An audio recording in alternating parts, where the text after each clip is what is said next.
Alright, so I don't make a lot of YouTube videos, but when I find that there's something missing on the web that could be helpful to people, I get into it. So if you got these Brightlines roof rack, the crossbars that go without the roof rails, I'm going to show you a couple tricks that I've learned just from other people's tips. I started with just drilling holes through the little rails there at first to start off with, but I only did one side. I'm going to show you how to try not to break the clips and the quick way of doing this right now. Alright, so you can see I took this 10mm nut off. There was a little cap here. I just put a pick in that little slot and popped this off. Take this 10mm nut off of here, and that takes, then you can remove this front piece, okay, which is attached to the rest of it.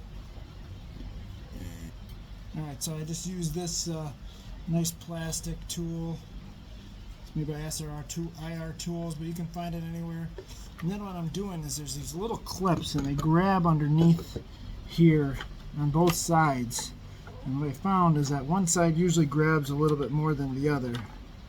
So if I pop the other side gently, I'm kind of pushing outward a little bit, I was releasing it, and hopefully it's not going to break. Not that if it's a big deal if it breaks, because then you can just, the rack, when you put it on, it holds it in place. But there you can see the little clip here. I don't know if you can see it from that angle, but I'm trying to pop this out. Twist it, there you go. So that popped out, and see, that's the tab right there that usually breaks, is this little piece, and it clips in the bottom of this little edge, if you can see that. Alright, and then you can see it's pretty loose all the way down here, and I'm just going to keep rocking it. I'm going to slide this tool down so it holds some pressure under there, and then I'm going to find the next sticking point, which is there. This is the one. I did break this one on the other side. I'm going to see if I can save it on this one. Yep, so the one, yeah, this one came out without breaking, so there you go. Alright, so it's a little loose in there, but it is functional. And there's our other threaded bolt that we're going to use for one of the rails. And we're going to go down a little bit further here. Alright, I repositioned myself a little bit. We're going to put this under there again, give it some tension. I'm just going to rock. There we go, rock. So that clip actually broke, but one side of it's still good. But like I said, when you get the roof rails in place, it's going to press down on here and hold it down to the roof anyways, so it's not that big of a deal if they do break. I'm just going to rock a little bit here. Oh, after you get some of it out, you can also slide it a little bit too. It gets stuck on the next bolt. I didn't want to slide it all the way off because I'll show you what I'm going to do the next time here. The side that sticks is going to be the side that breaks, so you really want to just focus on that side. Push the other side down. So then what I did here is I see the other bolt we're going to use is right here. So I kept this in place, and I just got a drill with a stepper bit on it, and I'm just going to drill it in place right on top of it. That way I know exactly where it is, no measuring. Once I get it started here, just got to be careful these don't snap back into those snaps. But I kind of just put this back in place so I'm not right on top of that stud when I'm drilling.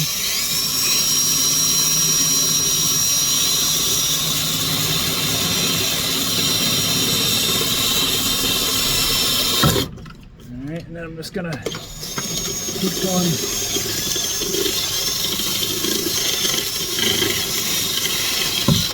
All the way through here to 1/2 inch. And then when I lay it down, it's right on top of it. Alright, without any measurements. Now, Alright, back to the other one. And I'm just going to do the same thing. You can just move it to the side a little bit to help you get a good visual.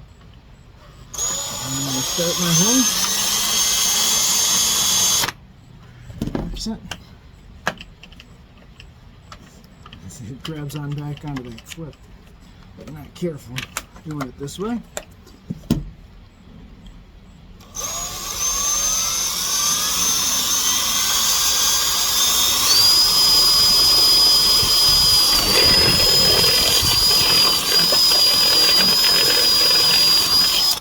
Because they use these bushings that go around the threaded bolts here for added support. This hole needs to be 3/4 of an inch wide. It's actually 0.7 tenths of an inch, 7/10 of an inch, but 3/4 works pretty well. So if you want that to be able to go all the way down, you got to drill this. This hole's got to be 3/4 of an inch, or you can cut a gap like they say. I just do it like this.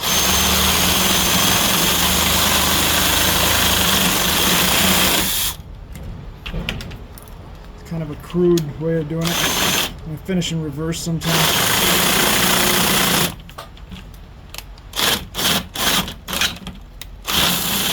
In reverse, clean out the hole.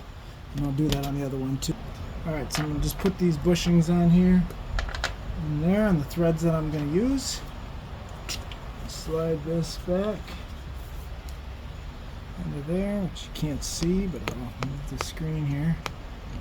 Slide that into the back, and then this should be able to go right over the top. The bushing sticks up through that hole there a little bit, and this one too.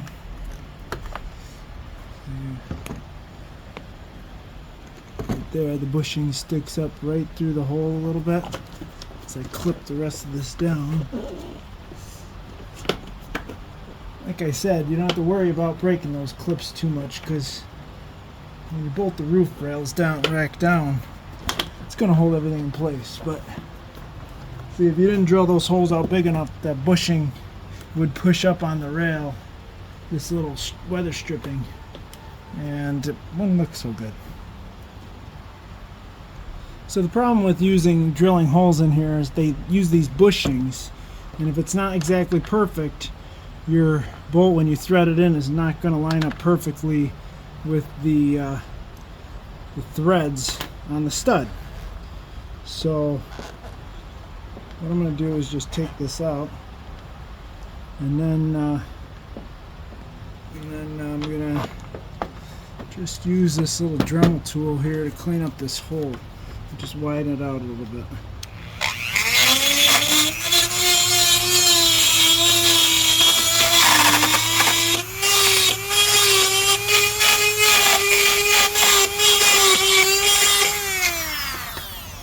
See if that does the trick. Alright. So I'm just testing them out before I put the roof rack on, so it's a little bit easier. You can also pre-thread them because there's a little bit of paint on them as well, I've heard. But you get a good feel for it that way. So that's something you can try. Okay, to access the hole that the bolt is going to go through, you just take your key, unlock this little lock. This will slide back. It's going to go right through the center here.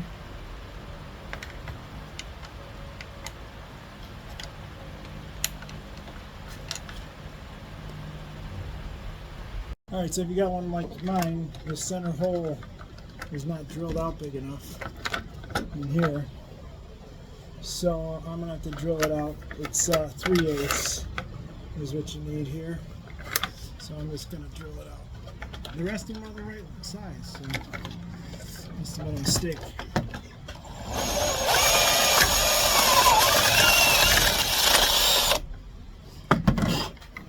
Alright. Put this through. Get a little bit bigger.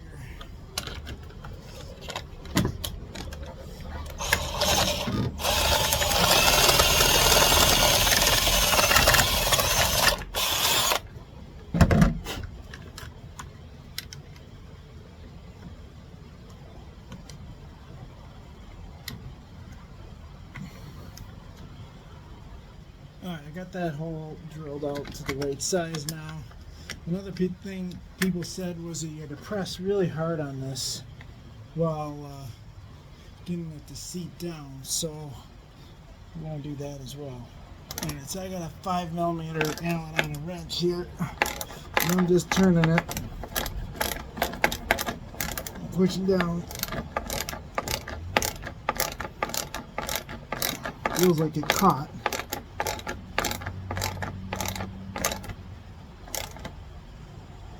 Yep, definitely on there. So it wasn't too hard, but you definitely do have to push it down some. Same thing for the back. You notice the Brightlines, the wording is facing forward on the driver's side. That's another thing the instructions tell you. It faces the back, but it sounds like it makes wind noise, I guess, if you do it the other way. So I'll just line this up with the sleeve.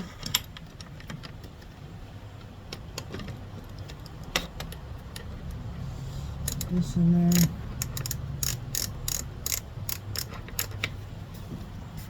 Some pressure.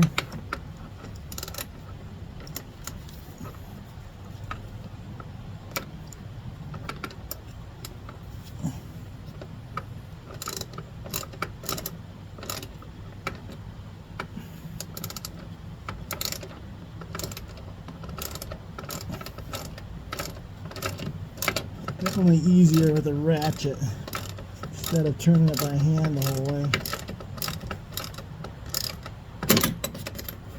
It does fit, just barely.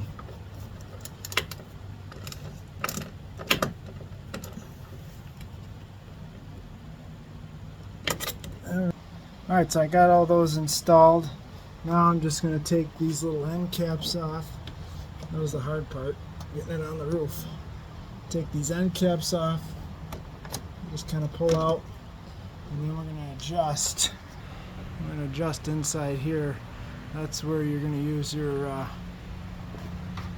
longer Allen key tool. Reach in there, you can loosen it, adjust it to where you want, tighten it back up. I got to put my lock caps back on, but everything's on here sturdy. Looks pretty good. Just got to even them up and make sure they're even on both sides, which they're not right now. And that'll be about it.